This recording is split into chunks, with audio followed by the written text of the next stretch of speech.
my little lady. I'm gonna take her to the other side. I'm feeling good. I'm gonna keep her moving on. I'm gonna run till I drop to the break of dawn. Never gonna stop till I see the light. I'm feeling high, my little lady. I'm gonna take her to the other side. You know I used to smoke too much. And you know I used to drink too much. Take a ride in my car. You can get me high, high, high. You know I used to smoke too much. And you know I used to drink too much. Take a ride in my car.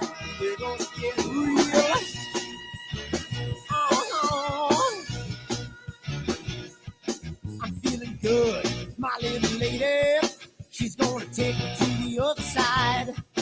I'm feeling nice, my little lady, she's gonna keep me moving on. I'm gonna run till I drop to the break of dawn. Never gonna stop, she's gonna treat me right. I'm feeling good, my little lady, she's gonna take me to the other side. You know I used to smoke too much, and you know I used to drink too much. Take a ride in my car, and you can get me high, high, high. You know I used to smoke too much, and you know I used to drink too much. Take a ride in my car, and we're gonna get real. Come on, baby. Let's take a ride. I don't know where we're gonna go, but first, let's dance.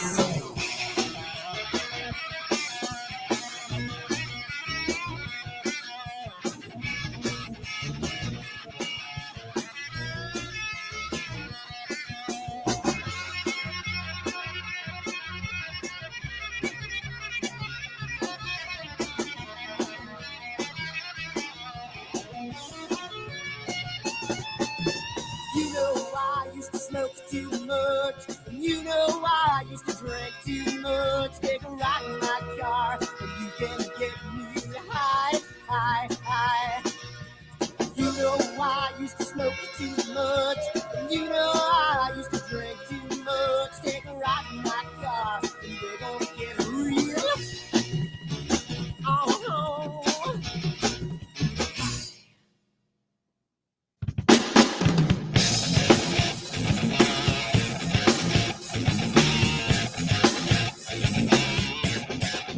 Hi everyone, Dan here, and I just wanted to put a little snippet about AstroWorld and what we do because I want to start getting the word out because I think it's becoming more and more of a giant community, and I want to get the word out to some other people. So what we do at AstroWorld is we hold astrophotography chats on Wednesdays at 9 p.m. and Fridays at 8 p.m. Eastern time. And we just talk astrophotography. Wednesday's more of a techie kind of advanced intermediate, and Fridays is more of a newbie kind of thing. So if you want to check us out, and if you want to, hang out with some semi-decent people that like to go off the rails a little bit and have fun while they're doing it, come check us out at astroworldweb.com, and you can check out the schedule, and you can sign up for all the free giveaways that we do. We just gave away an Eagle 4 Pro, an Optilong filter kit, Charles Brackenstein's books, and a whole bunch of other stuff. So come to astroworldweb.com, hang out with us, have a good time, and as always, remember to keep imaging, keep educating, and clear skies. And I'll see you soon. Bye-bye.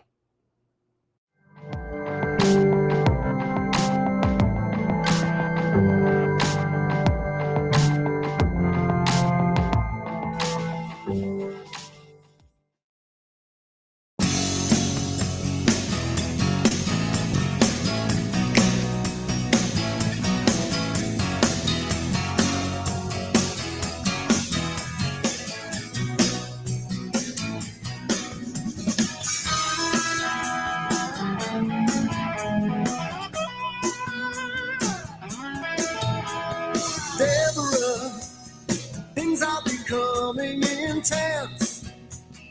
I ripped my jeans on your fence, hiding away from your man.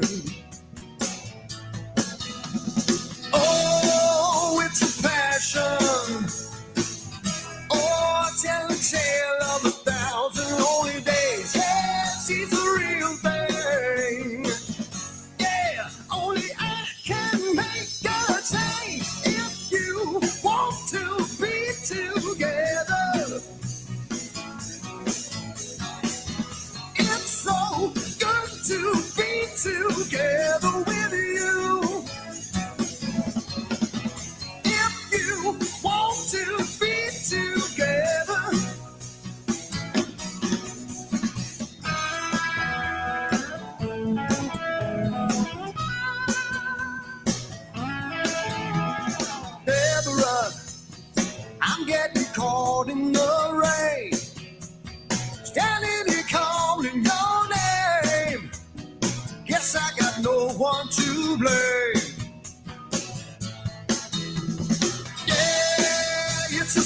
small town.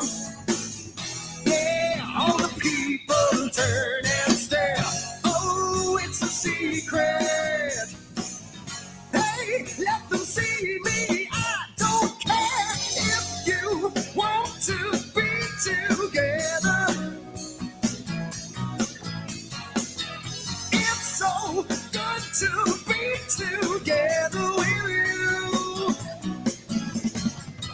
If you want to be together.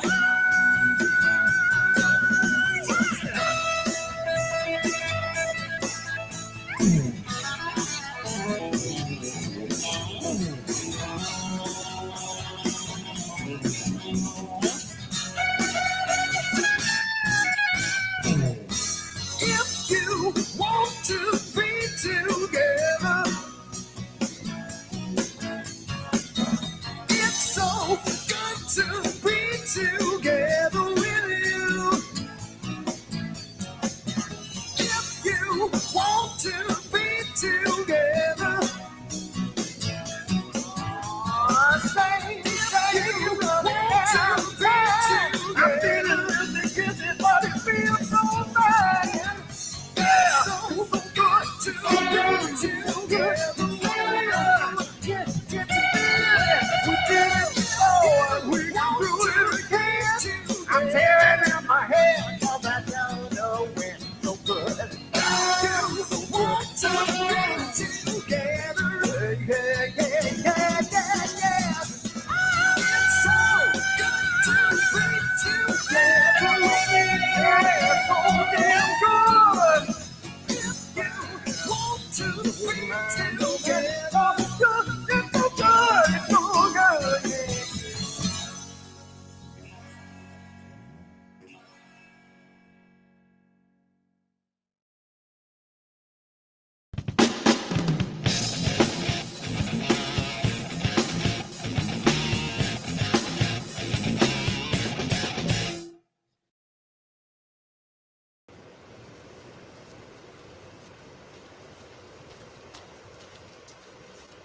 What the hell's wrong with my telescope now?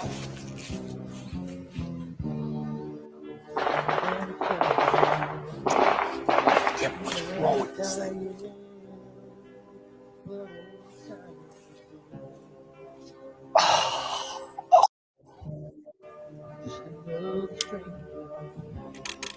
The lost lone ranger, can I break this spell?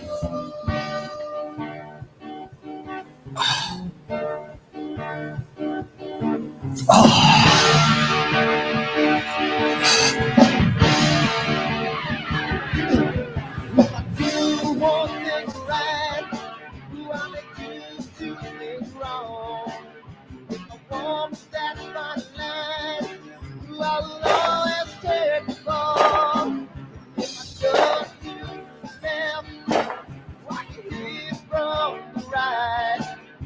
I sleep all day long, and then I'm breathing through the night.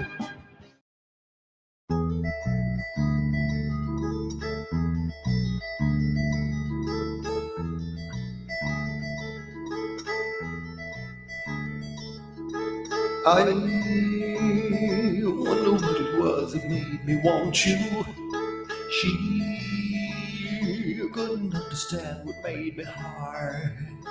She's climbing out my open window. I'm laying here alone and cold and drained. Yeah. So take another breath and come up for your oxygen.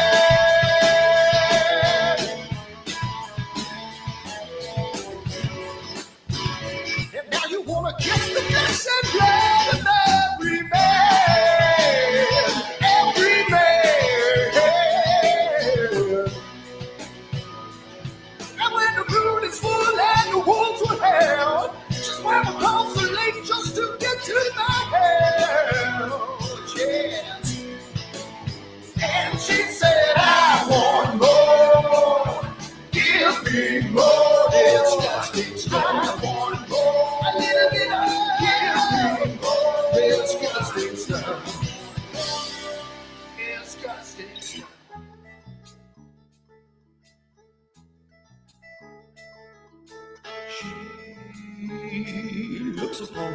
it's dark and tangled. I never saw her turn her head in shame. She's standing out the open window. I'm lying here alone, cold and gray. So take another breath and come up for your oxygen.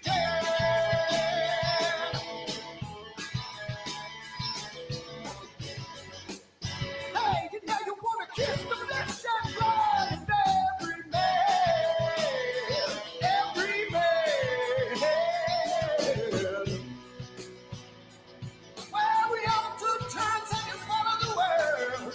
I never realized till you sat with us, man. And she said, I want more. Give me more disgusting stuff. A little bit of disgusting stuff. Disgusting stuff. Oh, you're making me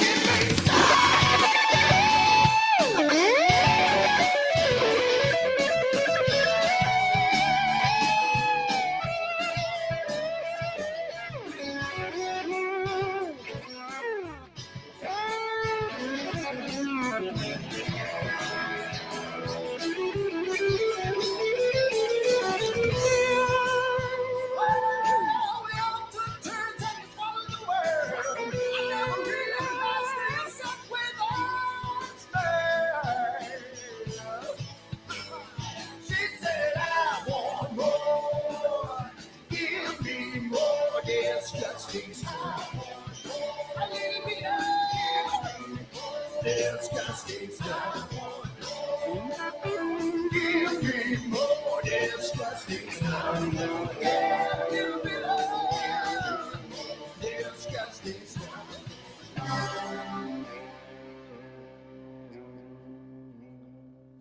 I want more.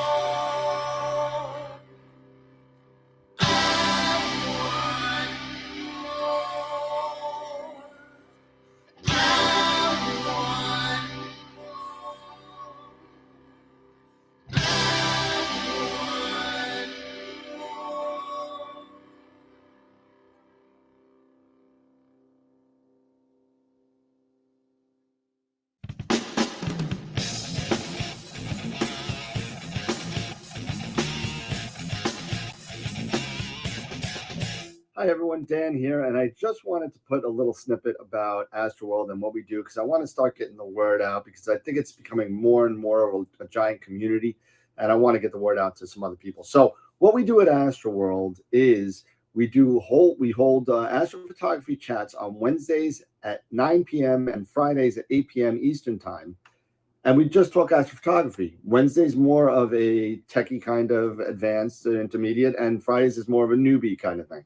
So if you want to check us out, and if you want to, hang out with some semi-decent people that like to go off the rails a little bit and have fun while they're doing it, come check us out at AstroWorldWeb.com, and you can check out the schedule, and you can sign up for all the free giveaways that we do. We just gave away an Eagle 4 Pro, an Optolong filter kit, Charles Brackenstein's books, and a whole bunch of other stuff. So come to AstroWorldWeb.com, hang out with us, have a good time, and as always, remember to keep imaging, keep educating, and clear skies. And I'll see you soon. Bye-bye.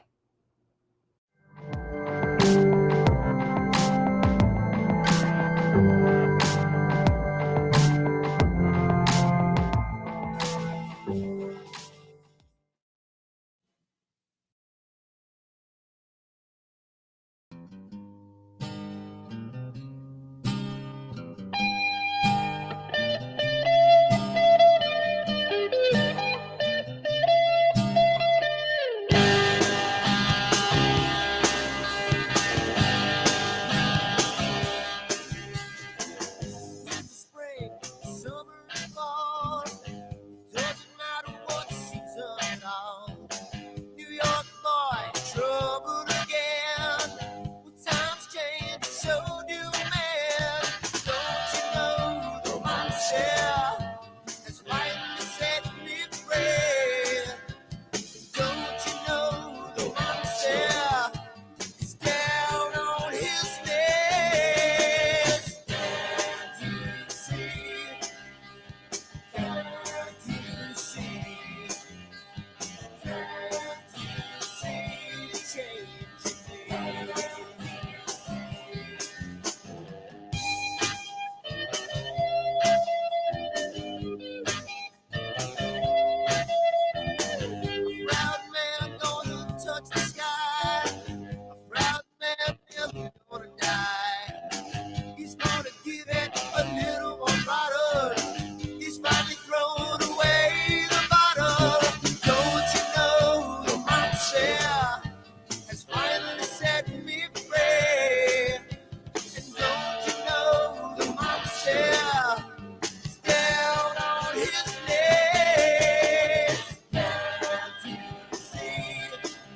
Hold on. I got it now. There we go. We're live. Okay. We're live now. Are we good now? We're good. All right. So I'll start all over again. So first of all, I guess Eric, you started it off. That was a good segue. but yeah. But hey, I got to throw it out there because Sean over at Visible Dark has been the I guess the angst of some people that were very not nice to him, and some comments that were put out on the Pix Insight for Beginners YouTube page, Facebook page. Facebook page, yeah, Facebook. You know what? We've all been, and I got to throw this out because I've known Sean for a couple of years now and become really good friends with him. And I got to tell you, there is nobody, and I wanted to put this live. I know I put it in the chat, but there is nobody that's more dedicated, spends more of his time to help people out than Sean is. He puts himself out there on a video every week or two and puts some stuff out there and been doing it for years, has 13, 14,000 subscribers. And let me tell you something. You want information, you go to him. Don't listen to the haters. Don't listen to the people out there, because you know what? You just can't please everybody, and sometimes people are just jerks. And I just wanted to say that to Sean. Just go get the information from Sean, because you know what? He knows his stuff and he's proved it, and his reputation precedes every exactly. And I've purchased Sean's Pix Insight tutorial. I personally purchased that, like the first time we put it out, like maybe a couple years ago. Yep. Right. And I was one of the first to grab. I think I was I'm grabbing this because I still do, and I trust Sean in as far as the information that he gives, and it's great content, great information when it comes to Pix Insight, when it comes to astrophotography. I mean, he has worked with the masters of Pix Insight, such as Ron Breacher. I mean, this and the other masters of Pix Insight, this guy knows his stuff. And for trolls to be out there and giving all of this kind of BS, you know what? You can. I got you. That's all I'm saying. I got you. You can kiss my bleep. Basically. And it's really unfortunate, and I've been the target of some people because some of my videos, people are just not a fan of my humor. And I've been the target of some bad stuff as well, and I know how it can feel. And Sean, like I said on the posting that I put on that, we're all with you. We all have your back. Everybody in the 1000%, bro. Everybody's 1000%. with you. So I know. I trust me. It's good.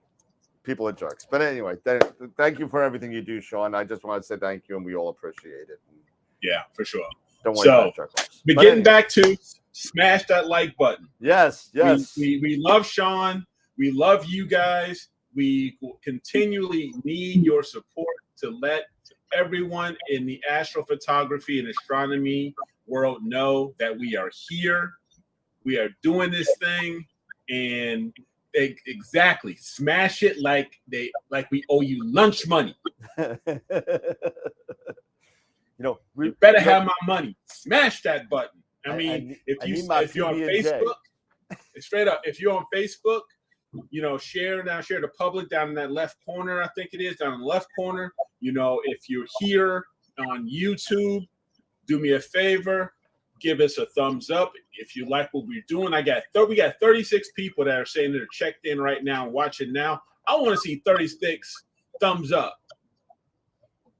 That's what I'm saying. For you Spanish-speaking people, yo quiero Taco Bell. Oh, good Lord, man. Give us a thumbs up, and we really appreciate the support and the love. Yeah. And we appreciate our sponsors, corporate sponsors, personal, and member sponsors, everything. So, So thank you. We really, really appreciate it. So Dan, you can do the whole corporate sponsor thing. So that's on you. You do your thing. I got the whole thing here. So yeah, we do have corporate sponsors, and I think everybody kind of knows the slides by now, but we should really go over them anyway because we got some stuff going on. And let me just say right now, for those of you guys that didn't see the posts on social media, Richard Wright will not be with us tonight due to the fact of really bad internet reception down there that really wasn't conducive to upstreaming. So he was using a hotspot, and it works from a Starbucks, because if you guys remember the last time he was on, he had no electricity and ran up to the Starbucks by his house and did the show from there. Right. But apparently the Starbucks where he lives is a lot better than the Star. Thank you, Mike. Thanks for the $10 lunch money. Appreciate it. Thank you for the lunch money. Yes, I could get my PB&J tomorrow. Appreciate it. That's all you can get there up in New York. Y'all expensive. PB&J, I could probably get like a half a slice of fried bologna. That's what I could get. There you go. so special. There you go. Fried bologna was the thing, man. That's what it was. So let's take a look at the sponsors real quick. For those of you guys that don't know and girls that don't know, we do have sponsors that do sponsor the show and give us money and gifts and stuff to give away to everybody. We're looking to renew some of the other sponsors right now, but here we go. Our first sponsor at our main sequence level, Woodland Hills Camera and Telescopes, who gives us a lot of cash to give away, and that's nice. We give away about $50 a month and 2 big ones at the end of the year. So thank you for the donation and the sponsorship from Woodland Hills. Followed by Prima Luce Camera Concepts and Optolong Filters. Still waiting on for a response from Optolong. They're a little bit slow on their renewal for their sponsorship, but I'm sure they'll come through. Everybody else is on board. Masters of PixInsight has given us and continues to give us many classes and yearly subscriptions to IP for AP. 2 great tools for your astro processing, whether you use Photoshop or PixInsight. They're both really great tools to get in there. And their next one, Masters of PixInsight Workshop, is Masks Unmasked. I believe it's the 17th of March, I believe, that third Tuesday, sorry. And we also have a ton of member sponsors, and feel free to become a member sponsor at our Patreon membership. You get perks every 3 months for the first year, followed by t-shirts and nice embroidered shirts and all that kind of stuff. Our Off the Rails member, the aforementioned Sean Nielsen at visibledark.ca. Thank you so much for your support. And Bob D'Amato at the Off the Rails level. Followed by our Quasar members, John Gambale. Oh, why is it going so fast? John Gambale and Dr. Haskari. And our Black Hole members, Charity George, Mike, and Dan. And our two Red Giant members now, since we switched the way the tiers work, Bob and Deborah. Followed by a whole ton of main sequence members. And you know what? I didn't put it up there, but Chris did. Chris went up to Quasar and got rid of all of his stuff. And now he's got 1 membership at the Quasar level. So thank you to Chris for collaborating or consolidating all of your memberships. Appreciate that. And thank you for everybody else going to the White Dwarf members and the Protostar members. So thank you everybody for your support. It's appreciated. It makes the channel worth it and makes it really, really wonderful. Steve Malia we had on February 8th. That was last week. Last week. Steve Malia was on with us from Starfield, a really great show. Go check it out, and he'll tell you how Starfield got started and what's up coming up for Starfield. Tonight was supposed to be Richard Wright. That is going to be rescheduled. He's actually doing some videos for us down in Winter Star Party, and we're going to show that on a later date. So hopefully that'll happen maybe in March.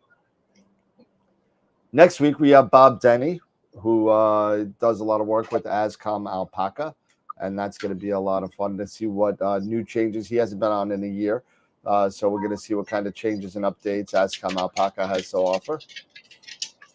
Followed by the return of Ivo Stoyanov at Astrophotography Tool, March 1st. And April 5th, we have Warren Keller coming on for his first show, his first solo show. So, and I see Pete looking to the left. That means he's not seeing the live. So we're gonna switch that for you, and so you can look forward. There you go, output and done. There you go, and much better, right, Pete? You won't get that crick in your neck, but. And of course, come and join us on all of our other social media platforms. Discord, we're at 112 people right now. Twitch, we're on. Twitter, Facebook, Instagram, we're on everything. So feel free to join us on all of that as well. And that being said, we're going to go back to the 3-Up, and we are back to live. So we're here. We're here, and we're back, and where tonight is good. And I hate, Eric, you said you were getting some snow, right? Yeah, we're getting snow. We're expecting, I think, around 8 to 10 up my way. So that's going to be fun to deal with. But also what's fun that's going to be fun, I don't know if for my ASI Air users, the update, there's an update coming. 2.1 is coming. And for those who haven't heard about it, this is the big thing with 2.1 is it's going to make a lot of Sony mirrorless camera owners very happy. Finally, Sony opened up their APK. Finally, oh there's going to be a slew of Sony mirrorless cameras that will now be able to work. So does that mean that other mirrorless cameras will work too? There will be other, Canon. They're gonna have some Canon mirrorless cameras, but they're I can't recall exactly. Like the A7000 is one that I believe that's going to be supported from Sony. The A7, you mean the A7 line, A7 III, A7. The A7, thank you. I'm a Canon guy, so I'm sorry. But I'm the A7. Give me the M50. The A7 line that's going to be supported. Lots of other, but they're all mirrorless, is from what I understand. I think that they're all the mirrorless cameras. Well, that's a kudos to Sony, because they said for the longest time that they were going to keep their APK locked, and and it was not going to happen. So thank God that it'll work. Yeah, I'll be able to use the Pegasus mount too. That's been fixed though. So yeah. Well, the clouds are probably because I probably got this, so. Oh, thank you. Appreciate it. So it finally came in. Thank you to Tom and the people over at Prima Luce. This one, there's many like it, but this one is mine. And, there we go. The Alto, the motor for my flat panel. Yeah, motor for your flat panel. There you go. So cool. Very cool. So, and yes, since we unfortunately do not have a guest tonight, yes, we are looking at critique. Yes, absolutely. So this is going to be pictures in tonight. Put your pictures in the folder if you want to see anything. And again, stop giving us good photos. Give us crap. We like to see crap. So, send your good, send your bad, send your in between. It's all good. Send the good, the bad, and the ugly. Send it all. That's it. So yeah. And I'll actually put the link for the folder in the chat, so make it a little bit easier for everybody. Yeah. And speaking of critiques, I'm going to put out my first photo that I've completed. Finally, it's because it's been crappy weather, but I was able to get the comment. I was able to get I was able to get a ZTF, E3 ZTF, the Green Comet. So here I will, throw out the first one to be critiqued. And so let me see if let me find it first before I share my screen. Astro Soundscape, welcome from Australia. Welcome. 97 degrees. Yeah, we'll be a couple of months behind you. Yeah, We'll get there soon. So let's go here. Share. So here is my Green Comet. I haven't even put this out on Astrobin yet. I'm gonna make you bigger, so give me a second. Yep. There we go. Hey, at least you got something, even though it's facing away. You all right. Yeah. So I was attempting to actually get it with the FLT91 and doing mono, and it didn't work out. But so I put on the F2, got the Rasa 8 on there with because as you can see with the square framing here, the perfectly square. This was with the 533 MC Pro from GWO, and yeah, I mean, looking good. Not too bad. This was a bunch of 5 second shots. I want to say this was about maybe 70 5-second shots. I took so many 5-second shots, it's ridiculous. But I had to have taken, and going through them all, I had to have taken, I think, close to 600. Wow. But this is only this is not even close. This is like I say, like around 75 or 80 of them. Hey, I'll take it. That looks good. Yeah, Thank looks you. good here. So, and the only bummer with it is it's because with the Rasa is with the cabling and everything, and I've been really trying to work on that cabling. As you see, some of these brighter stars, they got the dent.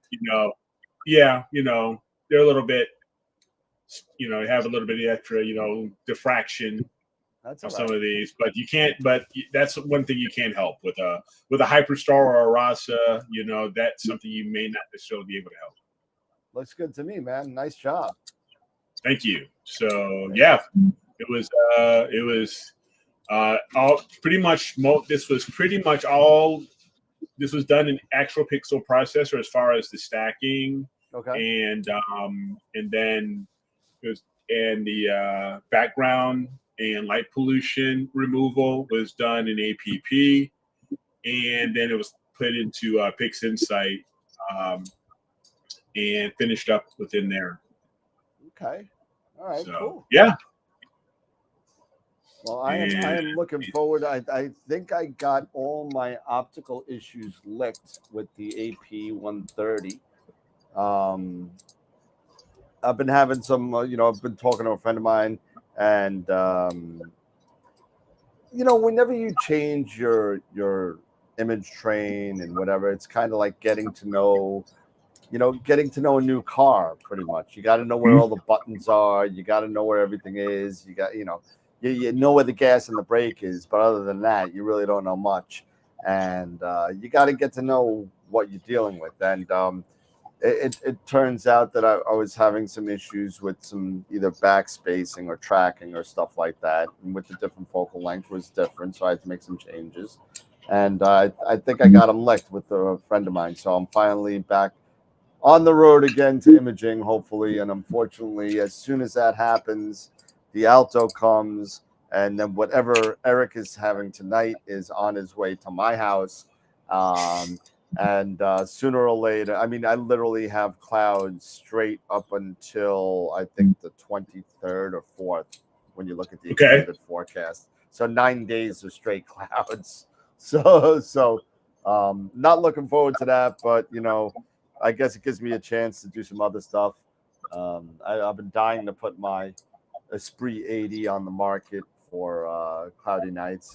I'm gonna sell that guy, and then we'll see. lock the clutch. Yeah. So Dave and I were kind of messing with some pictures with the. I'm getting little elongated, like flat-headed, elongated stars, and it turns out that when I went outside, I almost was able to move the telescope with one finger, like this, and I guess the clutch was not. It wasn't jammed in there. I thought it was tight. I must have been in a rush, and then and I went to go do something. I think I went to go pull the dew heater plug out, and the whole scope just went. Eek. I'm like, what the hell? So now I got to wait for another night and just make sure that was it. But I'm pretty sure that was it. So Gotcha. yeah, but it's the things we do. You know, how many times you sit there and you do the same mistake, like not every night, but like 6 months down the road, you just do the same mistake, like the old lens cap thing, you know. Oh, I forgot to take the lens cap off, you know, or I forgot to plug in my camera, or plugged in the USB plug in the wrong port, or whatever. We do this stuff all the time, and that's part of the things that's you know, you tend to overlook the simple things because you think, hey, I'm a professional, man. I didn't do this kind of stuff, man. Come on, I could never not lock my clutch down. I mean, come on. Oh gosh, no, of course never. You know, but sure enough, these things happen, and we kind of overlook them because we take for granted that we've been doing this for 6 months, 9 months, 3 years, 10 years, and we kind of overlook them and forget to look at the simple things first, and it's usually the problem. So. Yep. But yeah, so we got 41 people watching, guys. Oh, I didn't hit the like button. I'll hit the like button. There we go. 32. There you go. Thank you. 33. Like your own stuff. Appreciate it. I'm telling you, I looked for every other problem but the clutch. I looked for every problem. I was spending hours on my guiding numbers, but they're good. They're good. I'm like, I was the best deck guiding I've ever had at like 0.18 and like 0.4 on the RA. Okay. So average, it was like 0.39 or something like that, you know, whatever. And I'm like, that's not it. I'm doing flattener spacing, doing CCD inspector for days on end, and it turned out to be just something stupid, you know? Man, it happens. Hey, you know, that's a good topic that we should do a presentation on. And I'm going to throw this out to the viewer membership, is the interpretation of the PhD graphs. Interpreting, once again, RA, DEC, and what the RMS is. You know, people get confused as to what the values are. How do I know that these values are good? So I'm going to put this out because I know, Eric, you're going to be doing yours. I'm going to be doing one next week. But I think that, you know what, Dan? Let's ask if somebody in the viewer membership would be interested in doing the interpretation of a PhD too. Sure. I know that I think Dylan, correct me if I'm wrong, Dylan is going to be our next victim in the member presentation night. And Dylan Reese, the Bloodstone, I believe he said it was okay. So I hope you're ready, Dylan. You got about 2 weeks. So get something ready, man, you know. So it's going to be kind of cool. So yeah, PhD presentation. Who is it, Andy that does PhD?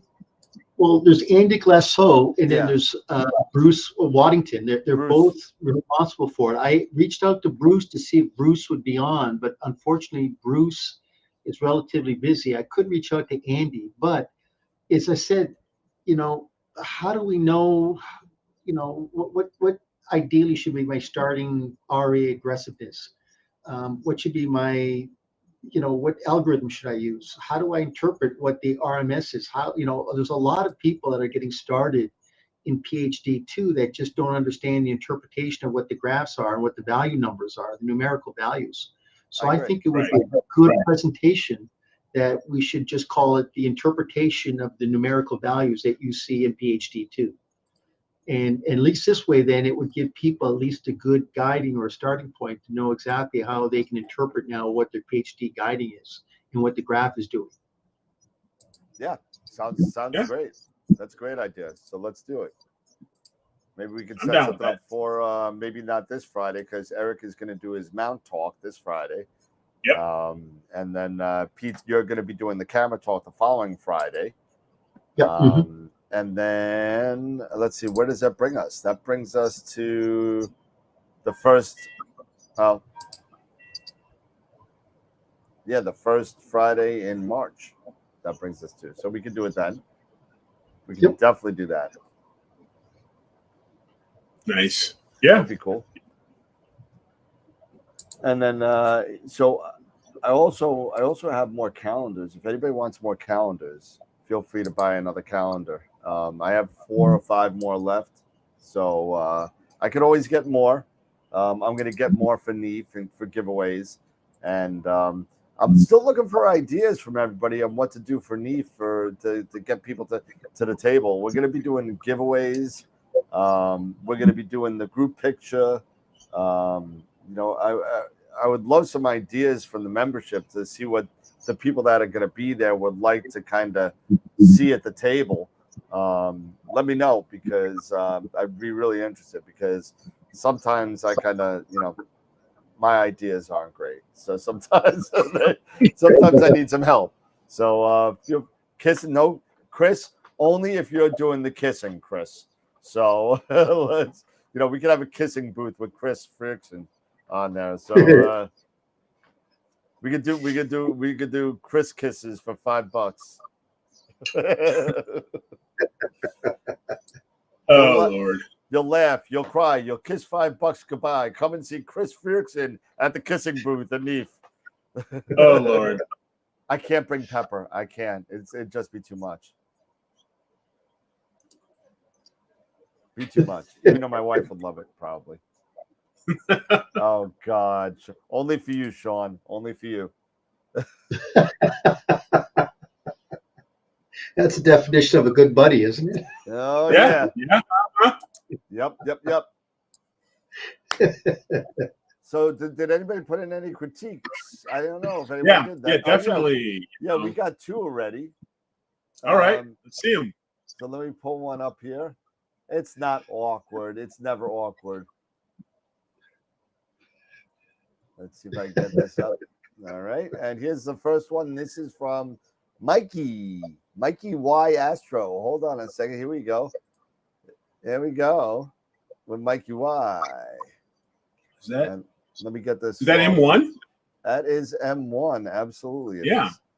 And I'm going to try and fix this. Yeah. So let me see if I can it's probably better if I download it, actually, because I can't really look at it, and I'll download Billy's too. All right, here we go. Now we can make it a bigger picture. Here we go. Let's go here, and there we go. All right, so what do we got here? We got M1 here. Let me move the bottle of wine over here. There we go.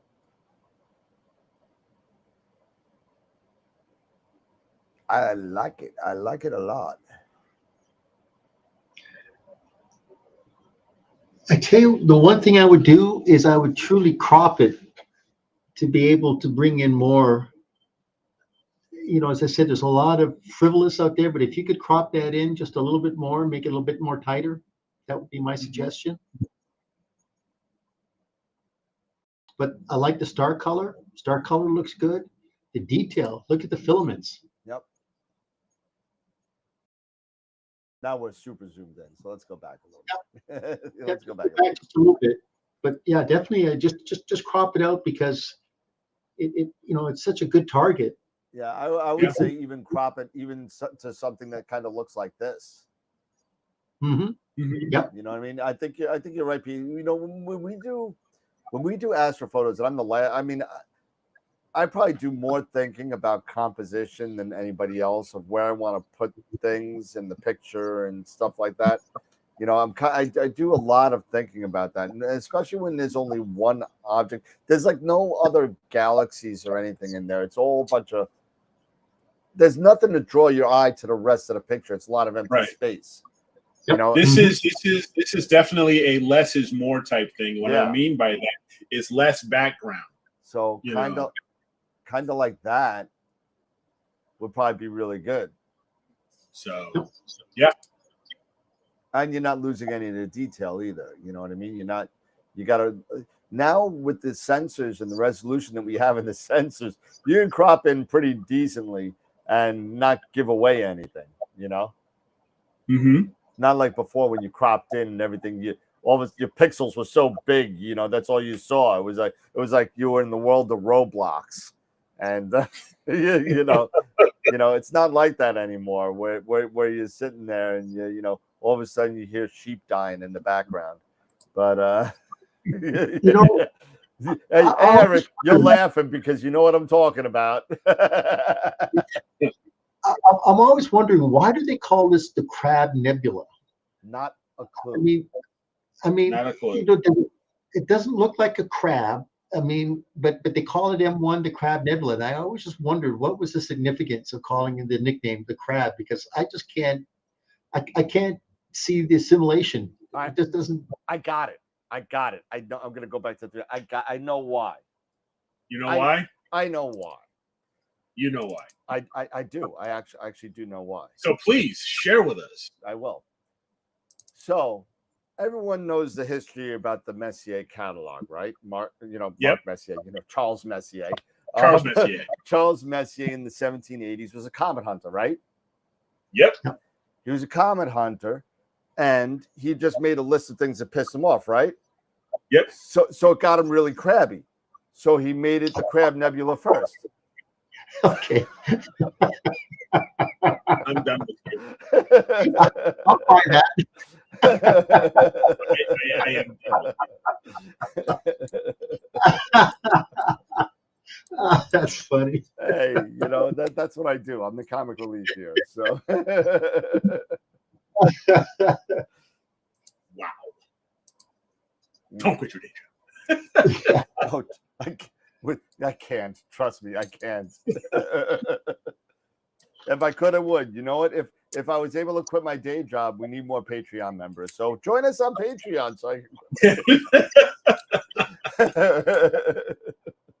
just kidding, everybody. But hey, that's a great pick, though, Mike. It really looks good. Yeah, it is. The data looks great. You didn't overkill the crab by super saturating, which I see a lot of people doing that. The stars don't look oversaturated. They look really good. Like Pete said, I kind of agree. Kind of, make it a little zoomed in a little bit just so it becomes the center of attention. Not like we're kind of looking for it. You want us to be looking at the Crab Nebula, and cropping that will do that. Dan, can you post up one more time, please? Yeah, sure. And let's see, and here you go. I mean, it really is a great image. It really is. It really is. I mean, the dentrals. I mean, look at the dentrals there. I mean, the clarity is spectacular. I do like the O3 and the H2 regions that you've done. He's done a great job on the processing along with the star colors. I mean, look at the star colors. It really is a very, very good image. Well, I tell you, man, we got great photographers in our memberships. We really do. We really do. It's a shout out to everybody in the memberships, guys. You guys are really good. I'm trying to do something here and see if this works. Because you know what annoys me sometimes, and I'm doing this on the fly, where no, that's not gonna work. Okay, whatever. I was gonna put all three of us up in a row there, and I could do that later. That's fine. But anyway. That is the M Nebula by Mike Y Astro M1. There you go. Nice job. Thank you. Nice job. Absolutely, Mike. Great job. And we got another one here. And we got a couple. We got a couple of. We got a couple more now. All right. And I'll download this guy. And I'll download this guy. And of course, it went to. There we go. and Billy's and download. And then we got Mark Ellis too popped in there. There we go. Can't scan for viruses. See, it doesn't want me to download you, Mark. Because the TIFF. That's why. There you go. Ah, okay. I got it. It's fine. All right. So first one we got here is Dave. Here we go. Oh, I think we saw this before. I could be wrong. This is Dave's Cone Nebula, Dave Schaefer. I love the Foxfur Nebula. I don't know what it is about the Foxfur that I love this area. Yep. You know, I don't know what it is, but I always enjoy this area of the nebula. I mean, yeah, you got the cone and you got the Christmas tree cluster and everything, but it's something about the Foxfur that I just like. I love this part right here, right in here. Yeah, that's what I'm saying. You know, it's really something. The detail of the nebula is great. It is. The only thing I can see is I see some ringing. Yeah, that's what I was gonna say. I see some ringing in the brighter stars. See that and that, and I see it from far away. It's not from zooming in. I could see the darkening of the halo in the brighter stars. And sometimes when you have stuff like that, you know, you guys tell me, is this when sometimes you might want to think about a little bit of star reduction, not too much, but a little bit? Would that help? Yes. Yeah. I would say that the star reduction would definitely kind of tone down the amount and the bloatiness of the stars. And I think it's the C script that Bill Blanchard has that deals with halos. And that might help you out a lot here. You know, especially with the brighter stars here in this section of the Christmas tree, and even over here, even though that you're in a darker, you're a darker spatial area. If you look at the Foxfur, look at the texture in that Foxfur. I mean, it really looks realistic, doesn't it? I mean, it looks just like. That's what I'm saying. It's like, you remember the mixed stoles that women used to wear in the 50s and the 60s? Oh, it kind of had a look to it, doesn't it? Yep. That's what it makes me think of, you know. Absolutely. Yeah, I could definitely do with some star reduction, but the nebula looks great. I think the stars might be a little bit too bright in here.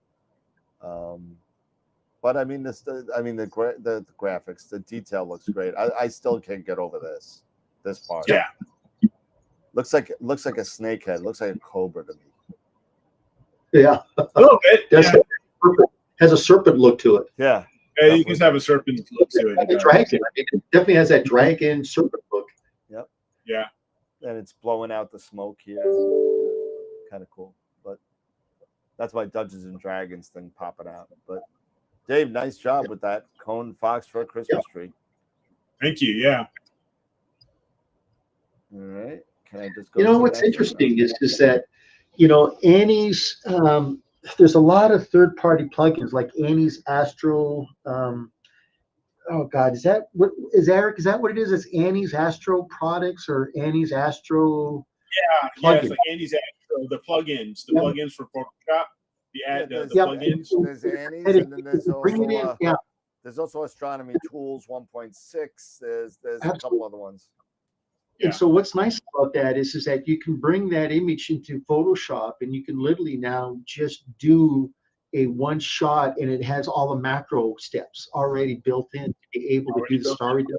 Yeah, you literally all you gotta do is hit play and watch it do its thing. Yeah. So that would be something to consider. I mean, they're only like, I think it's like about $20 or $25 for Annie's, and Star Tools is another one, but you know, it just kind of makes the automation of star reduction. And then, you know, once again, we always talk about Russell Corman's star eliminator and gradient exterminator. Believe me, the cost of these algorithms are worth it to have it done as a one-step process. Yeah, And to your point, with using Bill Blanchin's, his pixel math scripts, that he's put out there for free, basically, they are really, really good when it comes to star reduction. I think he's got like 3 different ones, and he's got some, and yeah, it's 3 different ones. I think they're really, really good. So you've got, Star Exterminator, I believe even with Star Exterminator, you can minimize to a certain extent, without wiping out everything, I believe. I could be wrong on that, but I think you can minimize and leave a few of the stars out there. But Bill's, I think, are really, really good. So I would definitely look into those. Yeah, it's Annie's Astro Actions by Yes. Enterprise Astronomy, and it's literally $20, and you get, how many do you get? You get like 1, 2, 3. Oh, you get a lot, because heck, I mean, you get about 25 actions. Yeah, you get all these different actions. It's very similar to the Astronomy Tools version 1.6. That's been 1.6 for about 12 years. Forever. Yeah. But I mean, they're all really good, and up for $20 or $15. If you're a if you're a Photoshop user, there's no reason not to have them, because it'll make your processing a lot easier if you're dealing with it. So those were some of the first action when I first got into astrophotography. I was using Deep Sky Stacker and Photoshop, and so those were the first actual tools that I was using, and I wasn't very good when, I was a straight noob when it came to Photoshop, and that made those actions made things a lot easier for me when you're first getting started, like I was. Yep. And look at this. Let's see. We got another one here. Let's see, where is it? We got Billy Beckett here.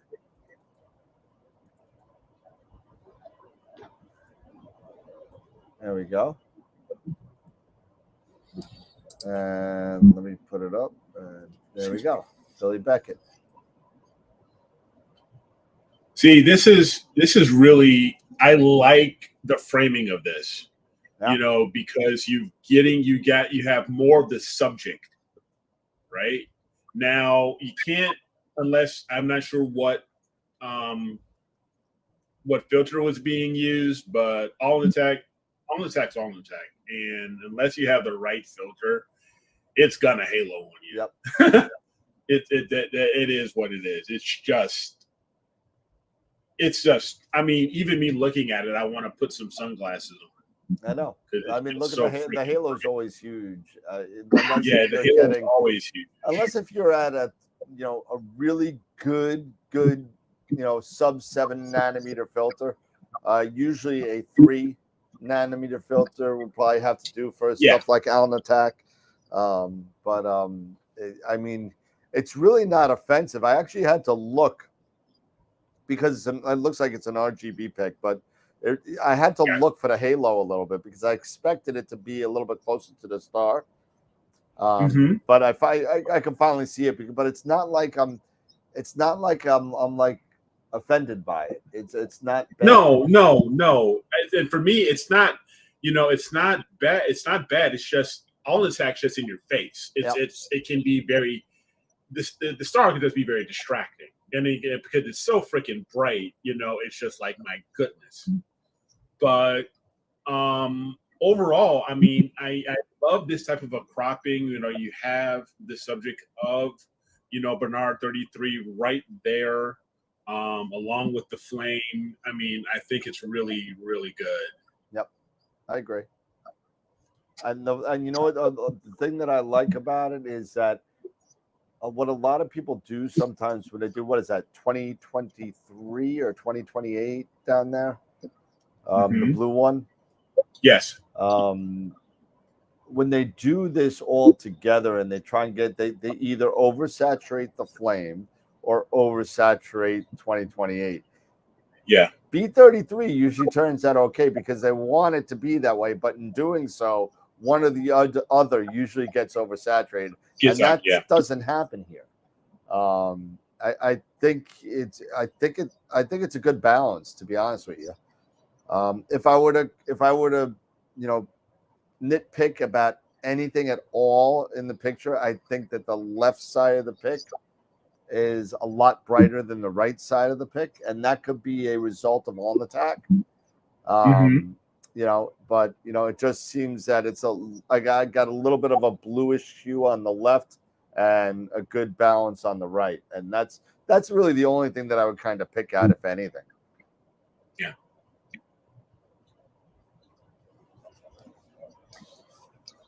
But that looks good. The stars look good. But no, it does look good. Yeah. No, 2023 looks good. I love the blue. Is it 23? Is it 23? Yeah, it is 2023. Right. Yeah. NGC 2023. Yeah.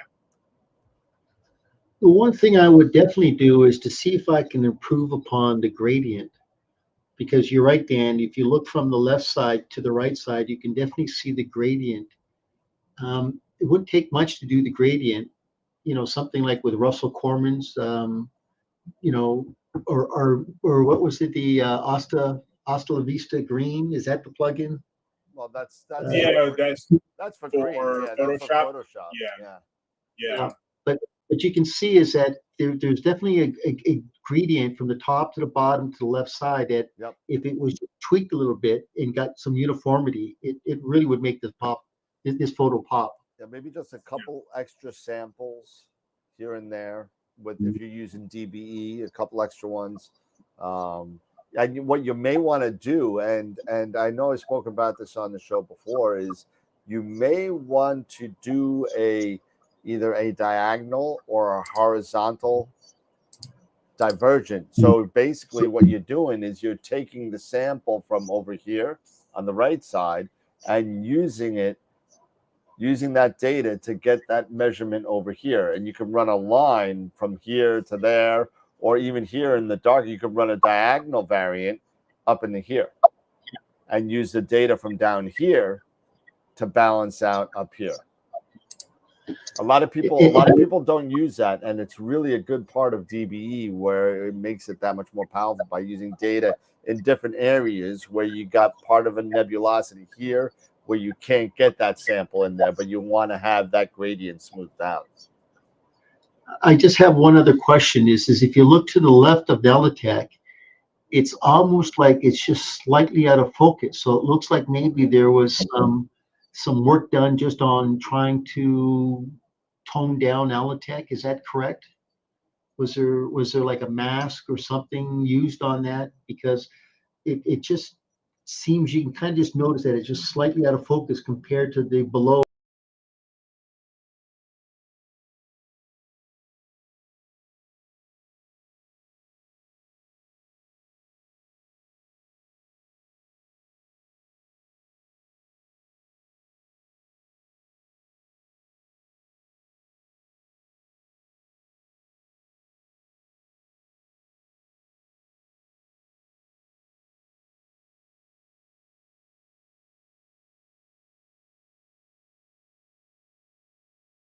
There you go. Go ahead. Sorry, my bad.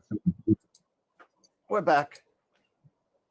Okay, Yep. But it looks as if he maybe tried to isolate Elnatech and try to kind of reduce the halo a little bit, and consequently with the reduction of it, he maybe did a blur that you can kind of see where it's just slightly out of focus. Maybe. Yep, maybe. Sorry about the little bubble there. That was me. But yeah, you're talking about right about here, right? Correct. Yep. Mm-hmm. Yeah, so it looks like something was smoothed out maybe here. Because it's really nice and detailed all within the flame, and then all of a sudden it kind of just gets very like brush stroked kind of maybe here. Mm-hmm.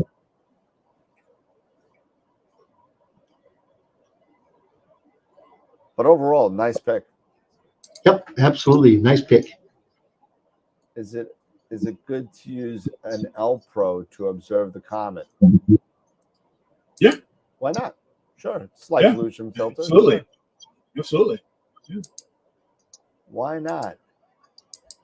And I think we have one more for now. Let's see if I could just do this. Is that it? I think that's it. Yeah, Mark Ellis. Yep. the cone, another Cone. Yeah. Dude, this looks like a freaking nuclear mushroom to me. It's like goes up and it goes up and around here, you know. Uh-huh.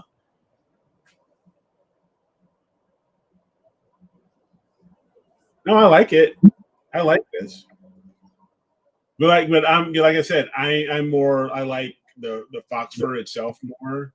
So versus just the other than the cone.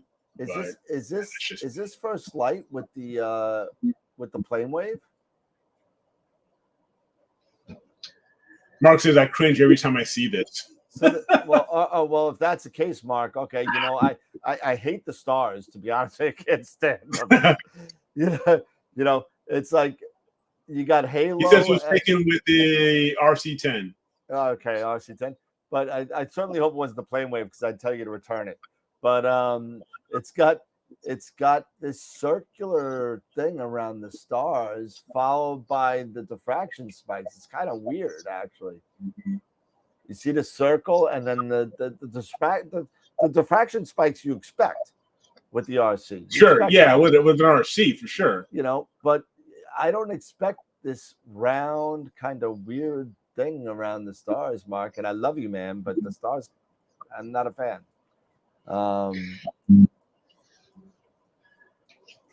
One thing about this image, it seems to me just to be a little soft. It does. I agree. It's got that softness. It doesn't have the real detailed edging, the sharpness. I would definitely do a little bit more sharpening of the edges to be able to bring out the contrast on the cone. Let's see. Yeah, I mean, done with the 294 with the L enhance. Okay.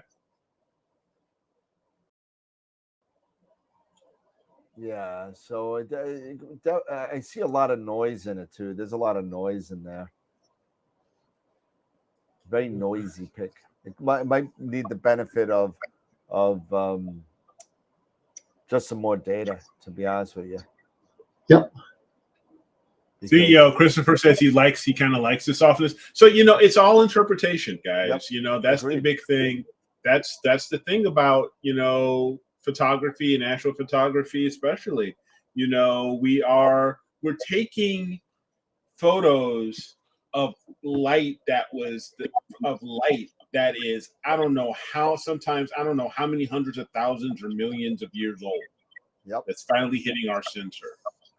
So when we do these photos, there's always going to be something that the photographer sees that others that aren't the photographers aren't going to see, and that photographer is going to like things a certain way, or how they may have processed things a certain way versus others. I mean, to us, or to Dan and to Pete, maybe a bit more sharpness, a bit more time, bringing this stuff out. Others like the softness. Overall, I think it is a very good pick. My only thing would be for me, and this is just me, and this is my thing, is that I would be okay with it of throwing Star Exterminator on here and getting rid of the stars. Yep. And maybe just seeing the nebula, the actual nebulosity. I think that type of a subject, I would like to see more of the nebulosity versus the stars. I will scrap the stars and go that route. But that's me. So yeah, everybody has, their own interpretation. And I think you make a good point. We do bring this up a lot on the show, where it's okay for us to come and critique these pictures and stuff like that, but the bottom line is, are you the one happy that made it? Are you happy? Yeah, exactly. Are you happy with the picture? And if you're happy with the picture, the hell with all of us. You know what I mean? That's it doesn't matter. But I think that a lot of people put things into the critique folder because they want to get another set of eyes, or in this case, 3 sets of eyes on their picture, and see maybe they can pick up something that can make it a little bit better the next time, or maybe not something better, but a different approach to get a different result a little bit later on, when they decide to process that same image later on. So we got one more. Okay, great. Keep them coming if everybody's got them coming. We got one more here. Hold on a second. And there we go. Yeah, I mean, if there's certain things, Josh, that you see, and if you want to point those out to us, then we can definitely share our thoughts, with you as far as looking at how you see it. And if you want to point that out to us so we can maybe see under that same lens as you're seeing it and give you some ideas. Great. Yeah, for sure. Yeah, don't be afraid. Exactly. Don't be afraid to say, hey, listen, I have this weird artifact coming on. Where do you guys think it's coming from? That's fine. I mean, feel free. Yeah. Absolutely. Yeah, exactly. This is my cone nebula. And you like it, but this one is mine. I swear I said that today already once. That's going to be a. So didn't you bring up 7? Didn't you just bring up Cali? I did, but then we started talking. It's Josh's Cali. Yeah, okay. Go ahead, bring it back up. It's Josh's Cali. We're going back to Cali. All right. So we got the California. It looks like a different composition of it. This type of tannish color. Yeah. This one. And believe it or not, this one's a little bit of a stretch for me as far as how I can interpret how I see this. I think you're leaving a lot of data. I think you are. I think there's a lot missing. I don't know how much. Josh, what's the stats on this guy? If you could. I think a lot was left out, out there in space on this one. I couldn't convince you guys to dislike my Lacerta Nebula last time. Yeah, I don't know. And I'm gonna. You know what? This is me, and this is just me. I'm sorry if people, disagree with me or agree with me or not. I'm not really feeling this one. I think it's very subdued. I mean, the California Nebula is usually very filled with data, even on a short HA exposure. You get a lot. Yeah. And I think it's definitely, I'm sorry, Josh. I think you're missing the mark here with this. I think your stretch might be a little bit too restrictive. And it just seems that it's very subdued to me. To use one of Pete's terms, soft, where there's a lot of data and a lot of definition in those clouds, depending on how much data you put in there. I mean, even if it's an hour or 2 hours, there's a lot more there, because I've done this image. There's a lot more there than I think that you're clipping data somewhere. I would definitely do a star mask, because the stars are good. Yep. Isolate the stars and get more data on the California Nebula. Yep. Or just take the stars out altogether. Do star exterminator. Yep. Take them out, put them back in later, because the stars are good. You got some really cool colors. Yeah, absolutely. And just get more data on the California is what I'd recommend. Pull the stars right out early in your processing, and then go to work. Go to work on the nebula, mask the nebula out so you don't screw up the back, and start pulling out all that data. I really think that color is not doing it justice, because I think there's a lot more in there. What's the specs on it? Is the one-shot color with a still waiting on it from Josh. So he says Josh is like, this is 11 hours, almost, okay, just under shy of 11 and a half hours. Oh man, you're So- leaving a ton. You're leaving a ton on the table. You're leaving something out of here, man. Especially if you've got that much time on here. So is it a monochrome with filters, or is it a one-shot color with the dual channel filter? He says he's gonna. I think he's gonna give that information to us. Yeah, it's coming. I mean, you know what's interesting is with the amount of time he's got, if you take a look just north, you can see all the dark nebula coming off of the leading edge of the pink. You see all that there? Got the exposure there for that. It's just that as you said it best, it's kind of soft. The colors just don't pop. It just, as I said, there could be a little bit more post-processing here that could really make this thing just pop right out.